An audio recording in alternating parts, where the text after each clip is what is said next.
Chico's gonna give you what? Rev is gonna give you what? Ben is gonna give you what? All three are gonna give you the Big D. Chico's gonna give you what? Rev is gonna give you what? Ben is gonna give you what? All three are gonna give you the Big D. Chico, Rev, and Ben, yep, they're at it again. Breaking down the team, putting stats up in your head. Nothing left unsaid, they're leaving it all on the field. Just like the favorite team, raising 2 cups and we'll chill. The knowledge is no real for a trio so true to representing the gray, red, white, and blue. And you love them too, that you can't deny. So just one time, let me hear Dallas till I die. Chico's gonna give you what? Rev is gonna give you what? Ben is gonna give you what? All three are gonna give you the Big D. Chico's gonna give you what? Rev is gonna give you what? Ben is gonna give you what? All three are gonna give you the Big D. Soccer podcast? Huh.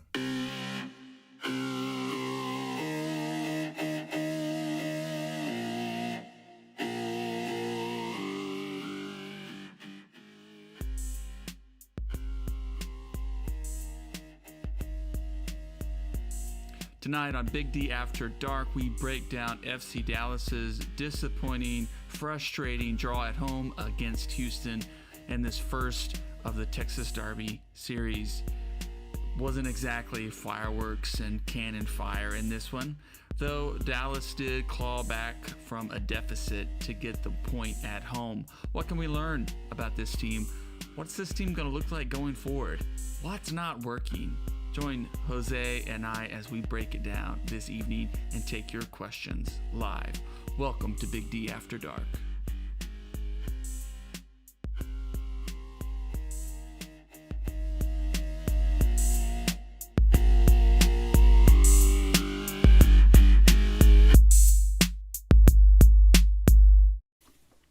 And we're live. We are live. Welcome everyone to the show. Welcome to Big D After Dark, brought to you by BigDSoccer.com, your fan-centered voice of FC Dallas and North Texas coverage. A lot of good stuff, a lot of good articles each and every week. We hope you're checking it out. I'm Nathan. You can follow me at Nathan J. Hill on Twitter. And there with me today is Jose Carmona at El Chico Carmona. Say hello, Jose. Hello. All right.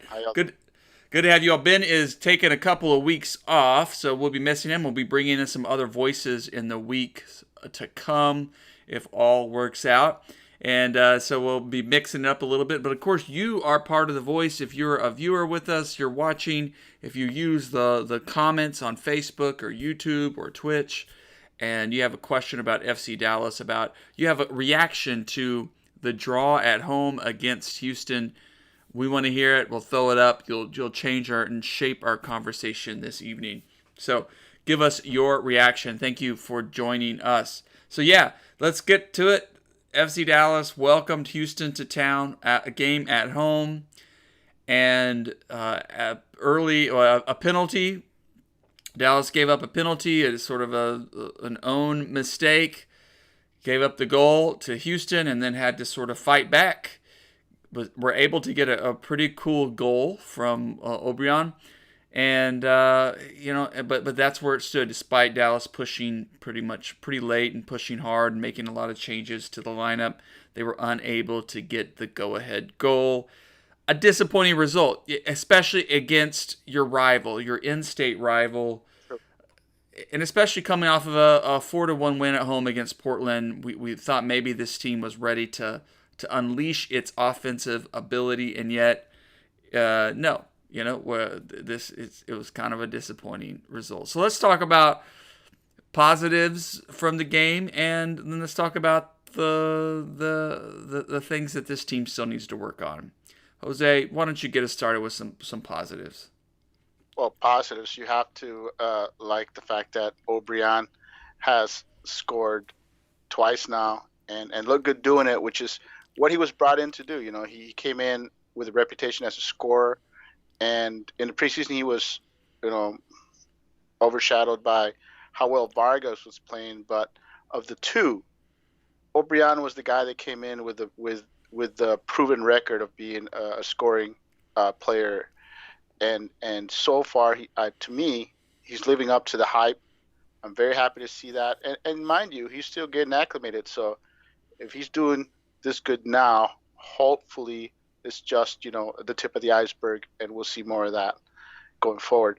Uh, I think I liked what I saw from Felipe also. I mean, I think I'd still like to have Mar back there, but I think he's shown well, and I have no problem with him having to start again if needed. I don't know. I know he's been maligned, but I really like the way Acosta played, and he's been playing well this season. Maybe not for the entirety of a match, but he was clearly the best player on the field for me for most of the match. Yeah. And I know some people don't want to hear that because a lot of people have been down on Acosta, but he's finally starting to live up to that, the DP that, him being a DP player, so I'm happy to see that, and those are the positives I can get from this.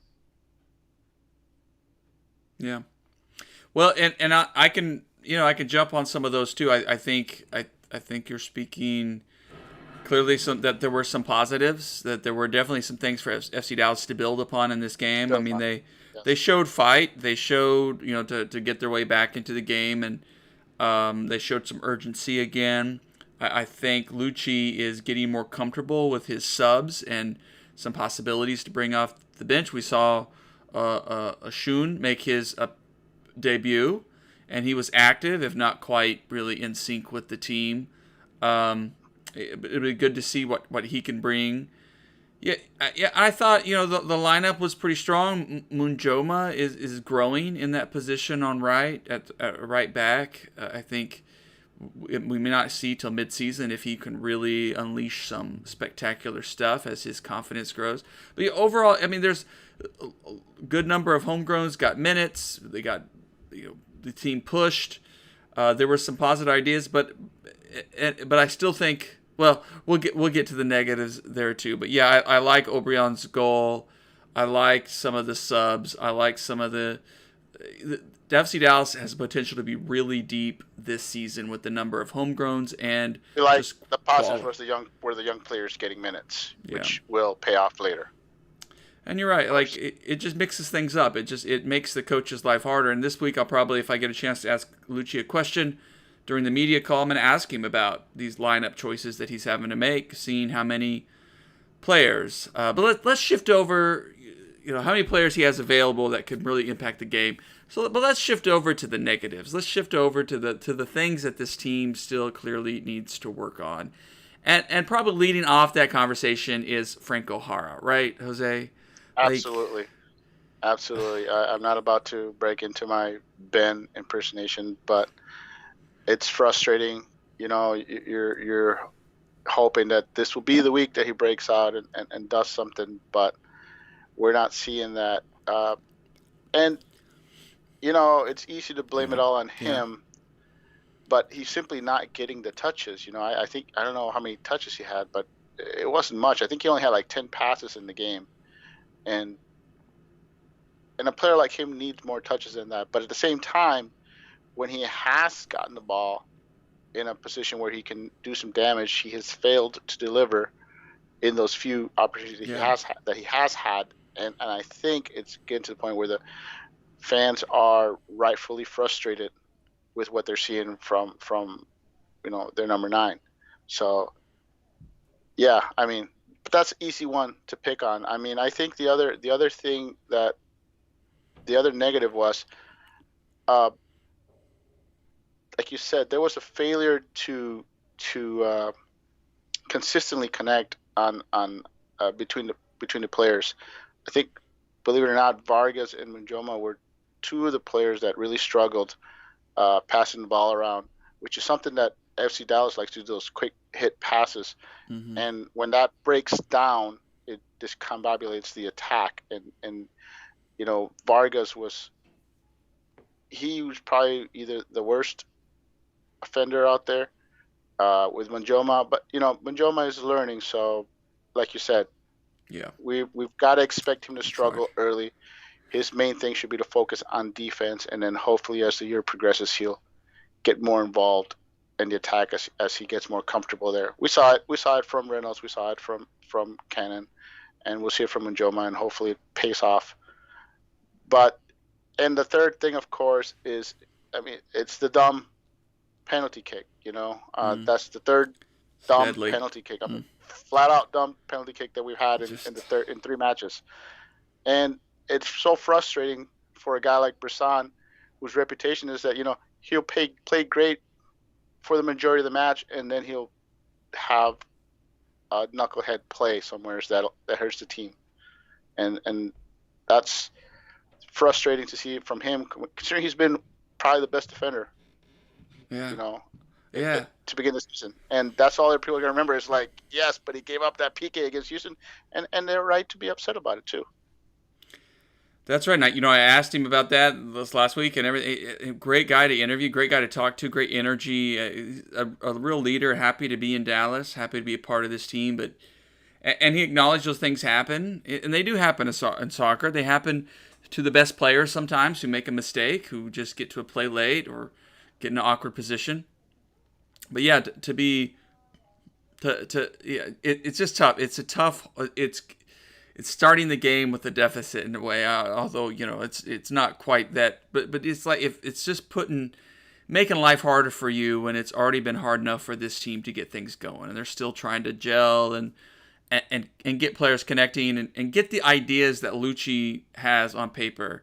On my preview post, I talked about Matt Doyle's latest his armchair analyst piece, and he mentions the Houston-Dallas game, and he talks about how Dallas, an intriguing statistic is that something like 75% of their shots on goal so far this season have come from the penalty box area, which is what we needed to see from Lucci. Lucci's coaching, Lucci's getting that vision of what he wants, the way the ball is passed around, moved around, the way they generate an attack. It's exciting, but only a few goals so far to show for it, right?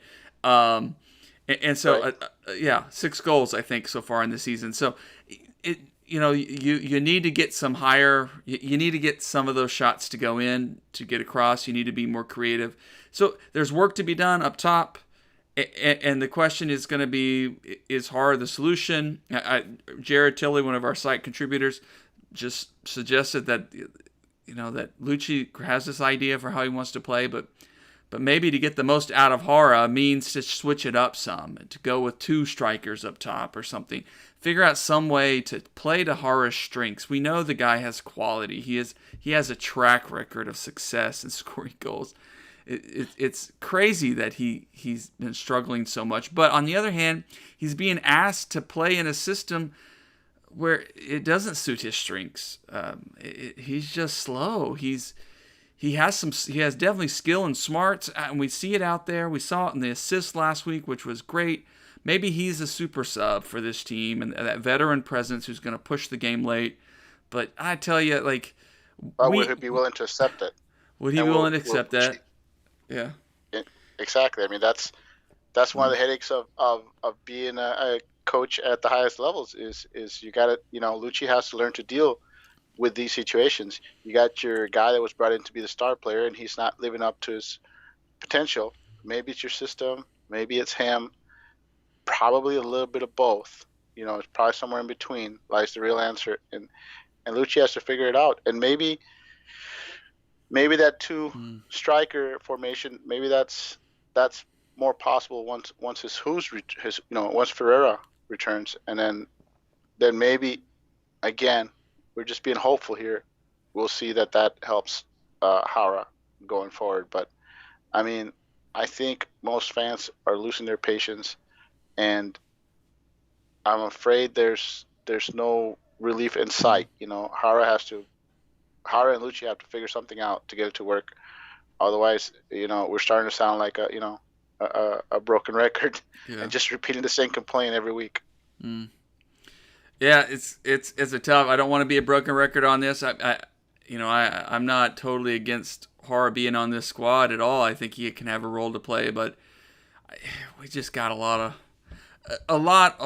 This team is still figuring itself out. And so that's maybe shifting to this next part of the conversation. And by the way, send us in your comments, your questions if you're watching, if you're streaming with us.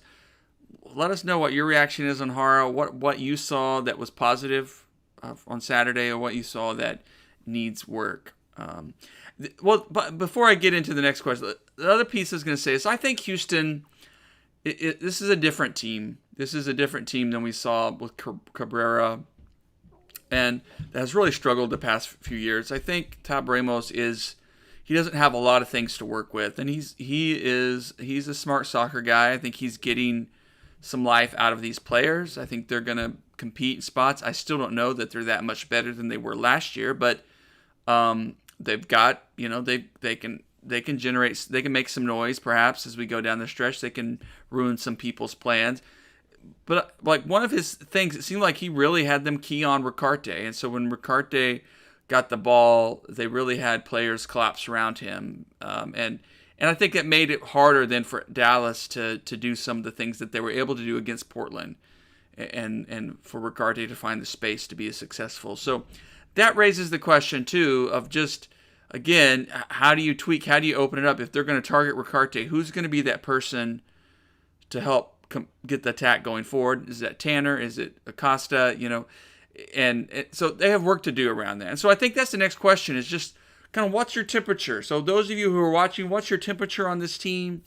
Are you really cooling off on this team? You think this is going to be just a tough year, a tough slog to one of the final playoff spots?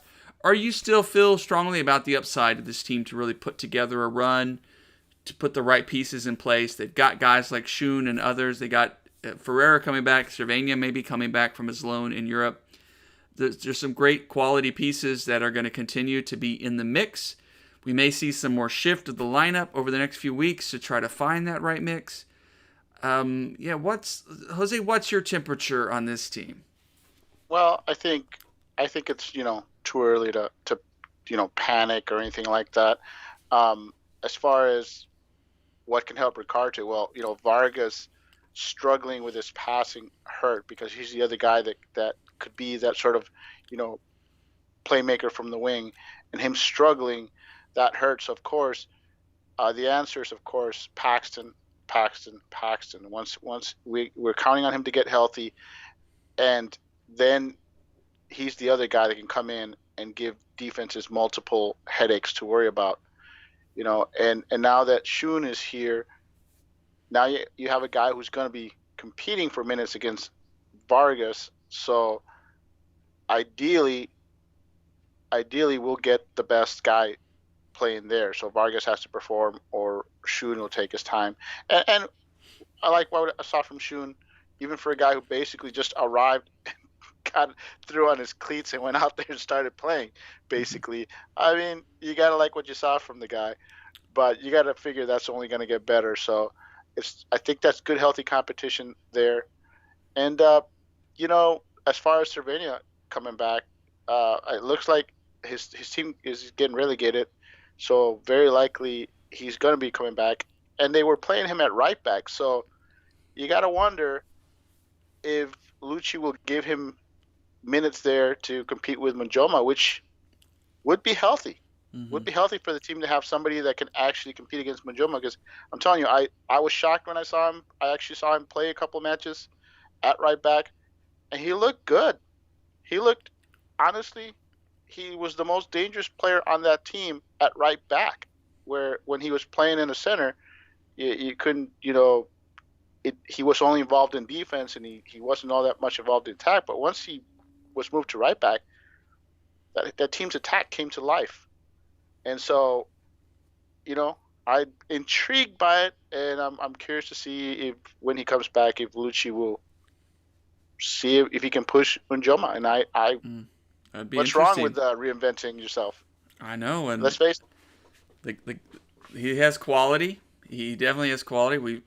We've seen it. So it does sound like he's coming back. I mean, I wish there still would be something in the mix there to keep him. Well, let's face it.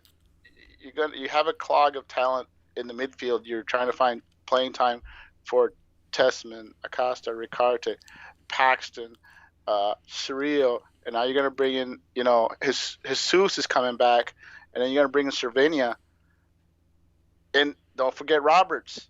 So, I think I would be intrigued. I keep hearing Tuamasi has been playing over on at right back, and he was injured, so he hasn't got minutes there.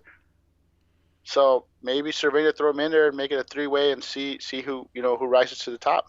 Mm-hmm. Well, I'm too. I'm still trying to still staying positive on this team. I mean, I think we're seeing some of the frustration that has been present over the past couple of seasons and just games where things just didn't click. And I hope, just hoping the team. I'm still taking a bullish kind of outlook because I feel like maybe they get through some of these struggles and then start to hit their stride here through. Can I just say that this feels different from last season? I mean, last season when we had the restart, the team just looked like it was running at a lower gear. The midfielders weren't communicating with the rest of the team, and it was just the team just looked sluggish, lifeless, and we were all seriously concerned about how the team was playing once the restart came. That's not what we're getting here. I mean, honestly, you take a look at it and see that if it wasn't for that that Don Piqué again, it allowed Houston to basically relax and focus on getting out of here with a result, which made FCD's job that much harder. But they did manage to get a point. I'm not so sure they could have gotten that point last season during the restart. So I think it's a team that's gonna see its growing pains early on, and hopefully it doesn't take as long as it did last year for them to figure it out, and they can kick in gear here after about a month or two. Not a month or two, but a couple of weeks. Well, I agree with you. I think patience is key, and again, guys like Shun being integrated, having Ferreira out, Hedges out, Mara out. I mean, we're seeing we're just Hedges out.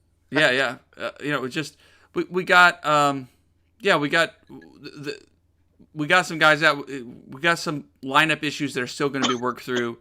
I'm still dreaming of Paxton getting the start, and I'm dreaming of a Ricarte, Paxton, Acosta midfield where Houston can't just collapse around Ricarte because Paxton is ready to punish them, and they can't just collapse around Paxton because Ricarte then is ready to punish them. So some things like that, but we'll see. We'll see if that's what Lucci wants, and I think Paxton. They're in no hurry to rush Paxton back because they want him to be right. So yeah, I think as fans, I know it's frustrating. It's very frustrating to see this a little bit of a falter out of the gate. We'll learn a lot more about this team each week, and this coming game this weekend against Minnesota should be a really interesting one. Before we get to that, let's hear from Coach Lucci. I've been on the media calls lately, so we've been using some clips from those calls. And I'd love to ask any questions you folks who are watching. If you have a burning question for Lucci or for another player, I will write it down and try to bring it up this coming Wednesday.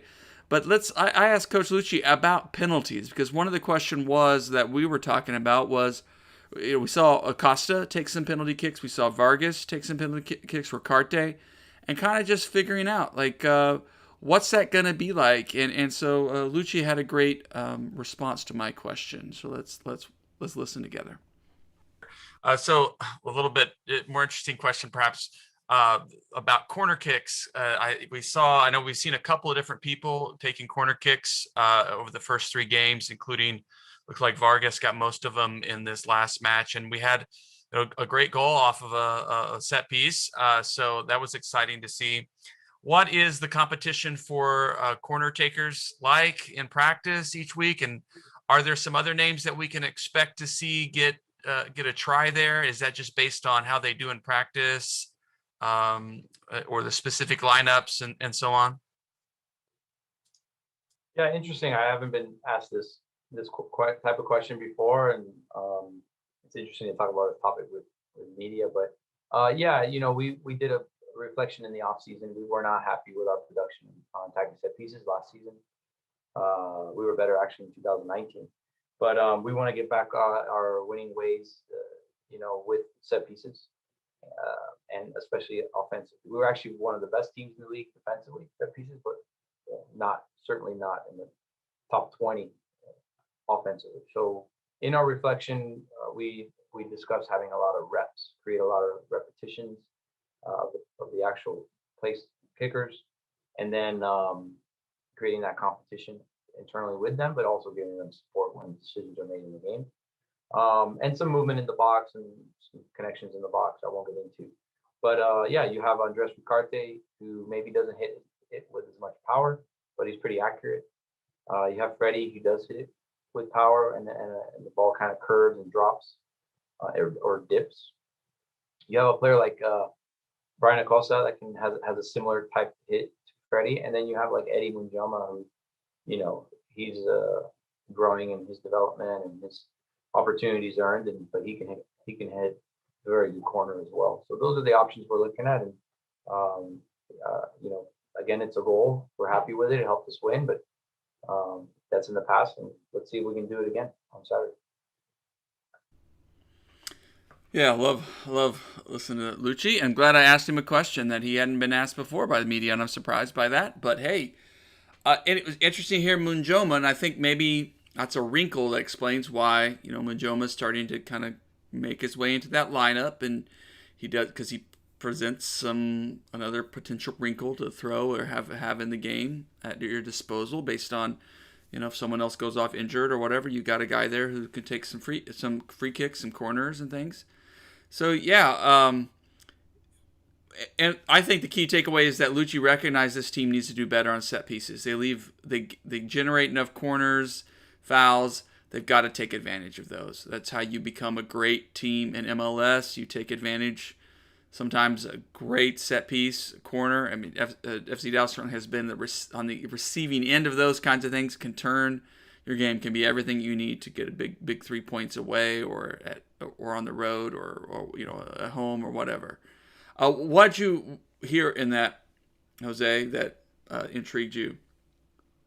Well, like you said, the fact that he's making it an open competition, so that the guys, the guy that we see up there doing those set pieces, he's got to earn that shot every week. He's got to beat out other guys, and like you said, you talk about Munjoma and Ricard and all those guys, and like you said, it's him basically admitting that we need to do better in set pieces. And let's face it, Ricard is going to get hacked, and he's going to get taken down in advantageous positions for FCD. And once Paxton comes along, they'll do the same thing to him. So you have to anticipate that those fouls will come, and you're going to get a ton of set pieces. And yes, they need to start maximizing that aspect of the game, and that'll make up for the games where the offense just can't get going for whatever reason. And I'm glad to hear that he's working on it, but we got to start seeing results. That's the kick. I think they spent time working on it this last week in practice. They did some drills and things, and so I was hoping to see some of that fruition against Houston. Didn't quite come, but yeah, very a hopeful sign. I mean, it sounds like Lucci's are trying to address this team and help this team get better in any way they can. I mean, every little bit will help this team grow. So, yeah, pretty interesting thing. I'm curious too if Shun is going to be in the mix. I don't know if he has taken corners before. I don't know if he he can score. That's for sure. But I don't know yet if he has a. Let me tell you something I thought about before the interview, and that's, imagine once Jesus and Paxton are healthy. Imagine the possibilities. You know that Lucci likes to interchange his players at all times. Now, what happens if you start, say, Chewy as your number 9, and then you've got your 2 wingers, and you start Ricarte and Paxton, or you start your three midfielders would be Paxton, Ricarte, and Chewy, and Pepe up top. Think of the interchangeable possibilities where you could have Paxton play in the middle, or play on the left, or play on the right. You could have Chewy play pretty much anywhere except the DM, and then you could have the rotations possibilities, interchangeable possibilities for once Jesus and Paxton get healthy. They're going to be a nightmare for teams to figure out in the attack, and that's what this team is missing out with these two guys being out, is having them both on the field and them both being able to play on the midfield or on the wings or as a striker. I mean, that's something that can help the attack blossom and figure out this defenses, because like you said, how are they gonna stop them from keying on Ricarte? Well, if you can't key on one player and you can move those pieces around the board, that can create headaches, and that's what I'm hope will happen eventually. Is let's see what Lucci can do with a full healthy Paxton and Jesus, and see how he interchanges, because I think we're going to be seeing some pretty wild swapping, of positions going on once those kids are healthy. Yeah, I didn't pull it up, but my other question to Lucci on last Wednesday was about Jesus' health, and it sounds like he is participating in practice, but non-contact at this point, just because they don't want to stress his upper body, his arms, and things where he hurt himself, but maybe still a couple weeks away from being available, and so we're waiting to see what that means, because there was not a hotter player on this team than Jesus coming into this season. Guy ready to go, and I think he'll still have a big impact on this team's fortunes. Yeah, it's just those U.S. men's national team call-ups. They just come back to bite this team every single time. We saw it with Hedges. I know we saw it with Hedges a few years ago. Bruce Arena. If Ben was here, he would have his little con. Yeah, even Cannon had a drop off when he came back. I mean, it was something it about just keeps happening. So it can't be a coincidence. The pressure of it all. Well, let's turn our attention before we close out for the night against Minnesota. Minnesota is 0-4. They have talk about stumbling out of the gate. This is a team that some people were predicting would be in contention for MLS Cup, that they or Shield or something. That this is a team that was going to pick up after last season and really thrive. But they did see they've lost a player or two. But they brought in somebody, but they've been banged up. Dallas goes into Minnesota this weekend with a chance to get some points. Minnesota is also going to feel the pressure, and that can work for them. It can work against them. I have a nightmare scenario where Dallas goes and struggles, and Minnesota gets a little confidence back. I don't want that to happen. I want Dallas to go in and grab a draw. I want them to even steal 3 points.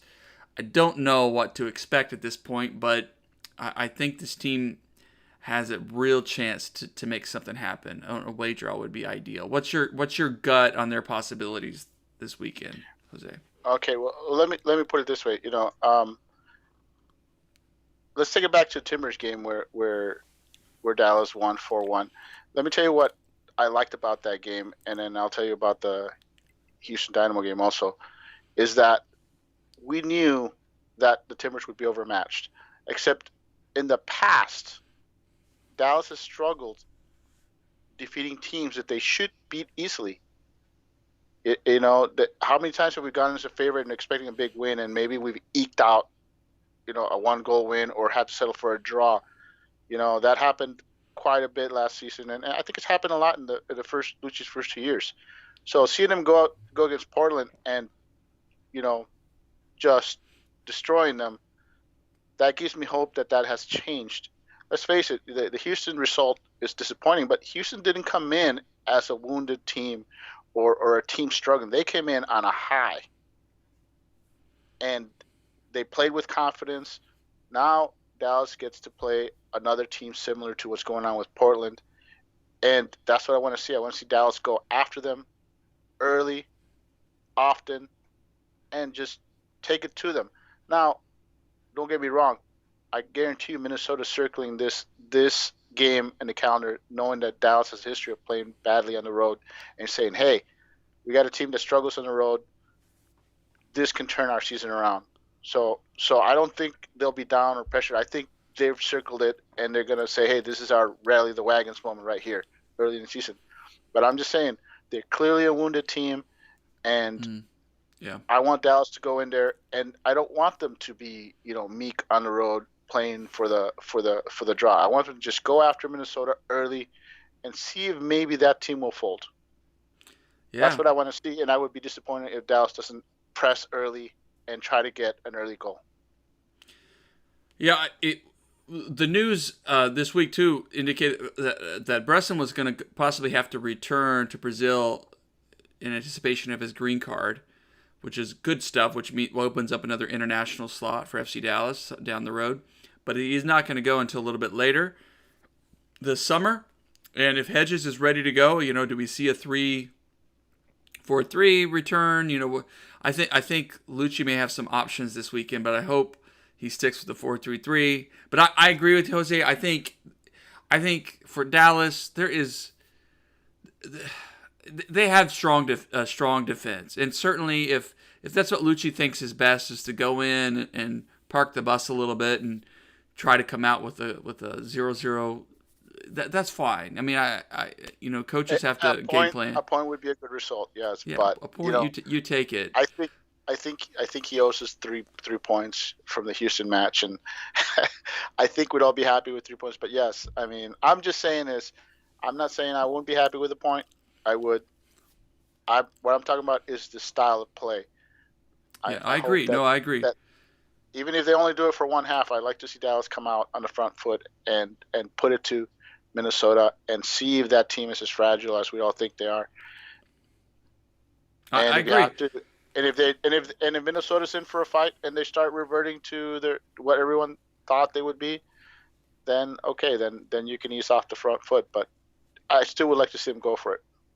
No, I agree with you. I mean, there's nothing to lose here against Minnesota, and this early in the season, you're not expecting a whole lot. And if you go in and you get torched by Minnesota, you go, we took our chances, but no getting torched by Minnesota. I mean, come on, the fans right now are pretty down on the team for the way they played, and going up there and getting torched by a winless team. No, they need to avoid that. I mean, it's one thing to maybe lose on a PK or a last second goal or something like that. I think we could stomach that. But if they go over there and they get crushed by Minnesota, I mean, people will be right. So you're saying that moves us closer to the panic button, the panic mode, right? Yes. Yeah. No, I hear you. Minnesota's a team that's clearly struggling, and I think we all think that we expect FC Dallas to get a result out of this, even if it's just a point. If they get denied by some freak play or something, then so be it. But you don't want them to go to Minnesota and just fall flat on their faces. Then I think questions will be asked.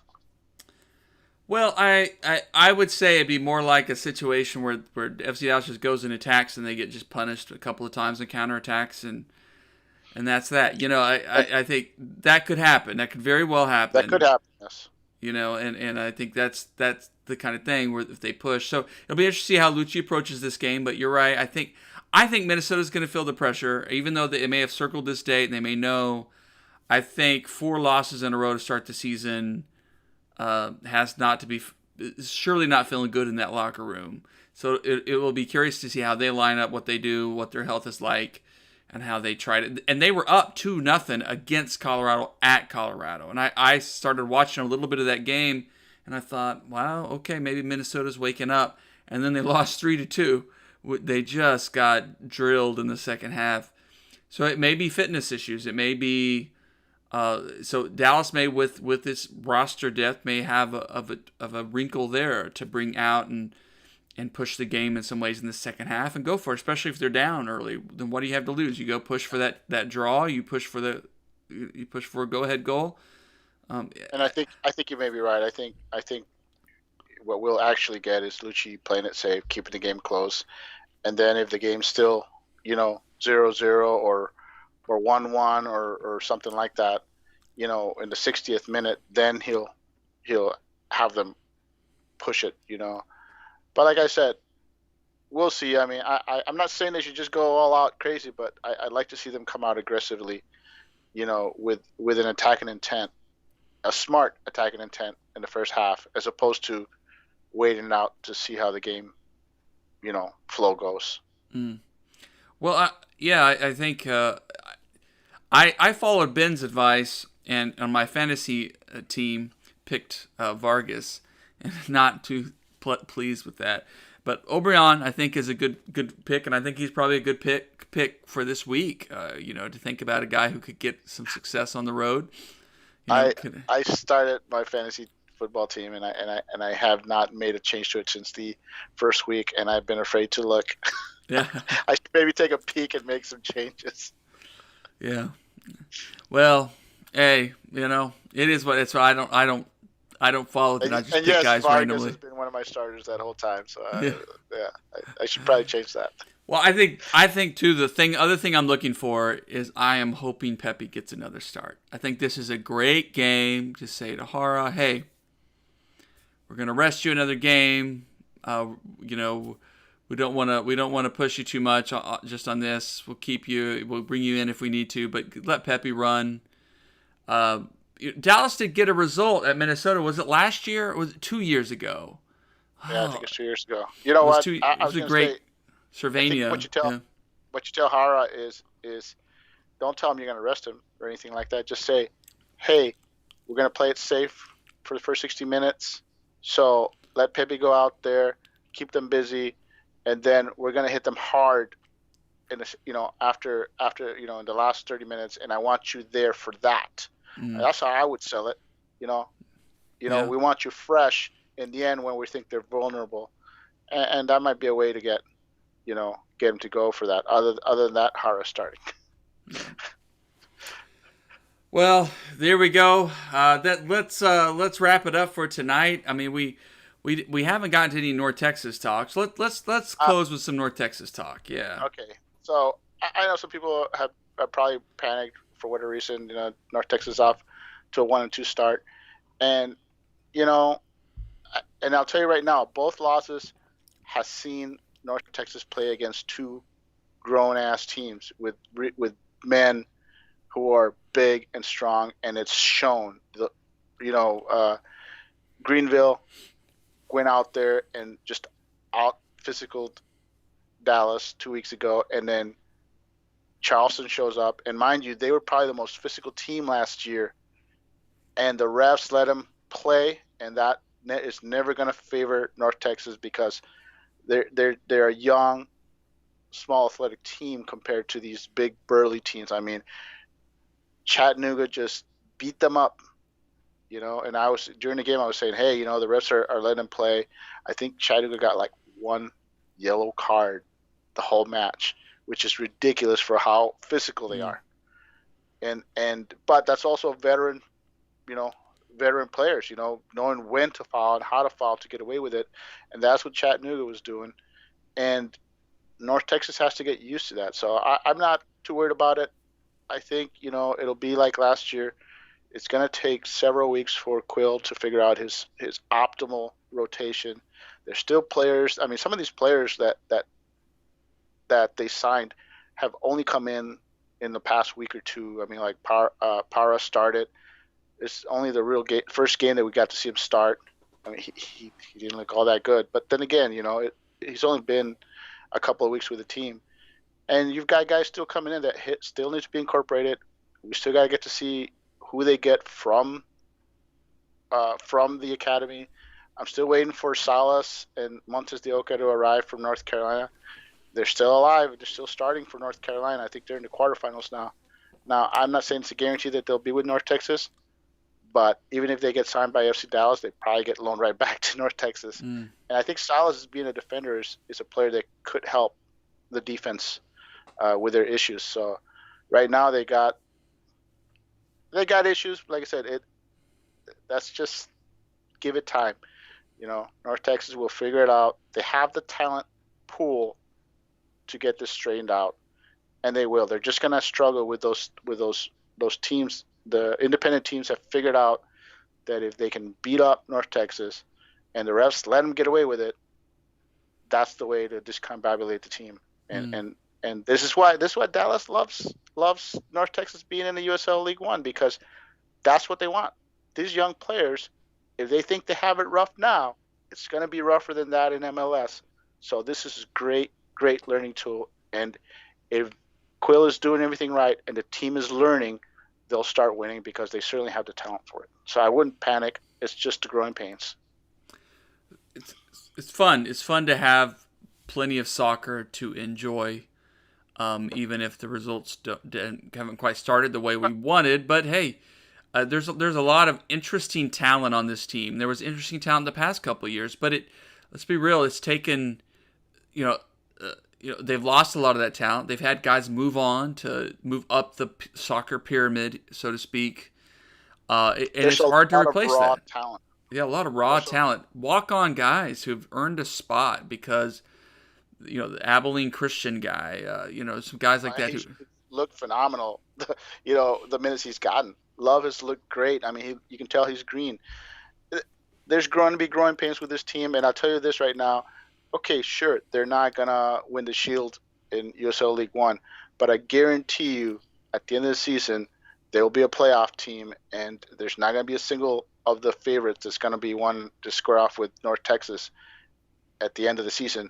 Once they've gotten the rotation figured out, once the kids have had a full season and have got it all figured out, and they've been reinforced, because once the summer transfer comes in, and all those college players that used to play for the academy or for Texans SC, through the Quill, once they become available, those are future reinforcements right there, potential reinforcements, I should say.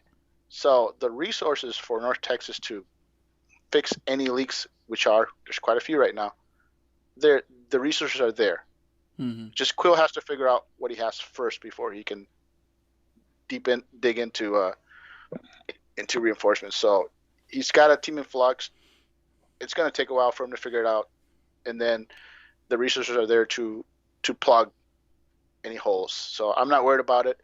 I think you'll see pretty much what you saw last year, where the team was one of the worst defensive teams in the league for the first half of the season, and then they finished like the third best defense or fourth best defense at the end of the year because, they brought in Hernandez. They brought in, who else did they bring in? Colin Smith was another guy they brought in. Mm-hmm. They brought in like 3 or 4 players that suddenly turned that whole thing around. Oh, they started playing Justin Shea at center back as opposed to right back. And Munjoma got minutes and was really great too. I think Munjoma at right back. Shea got moved to center back, which was where the hole was at center back. You got Hernandez, and you got Colin Smith, and all of a sudden the team just took off. I think they only lost to Greenville. It's the only team that they lost to that I can think of off the top of my head, but I think you're going to see more of that this year. It's going to be a up and down roller coaster ride for the first half of the season before they get it figured out. Well, let's leave it there tonight. Remember, everybody, get your FCD fix at bigdsoccer.com, and you can also, we're turning this live video stream into a podcast that you can listen to at your leisure. It is up on anchor.fm/bigdafterdark, but also available on a lot of the platforms, Spotify and stuff. Spotify is what I listen to it on. Cool. So we're just really grateful that you all have joined us this evening. Thank you for joining us, and we're hoping for next Monday night that we have some points to talk about as FC Dallas travels to Minnesota for a big match up there at a good time of year to do that. All right, so thank you all for joining us. Check us out on the website. Check us out on Twitter. Good night.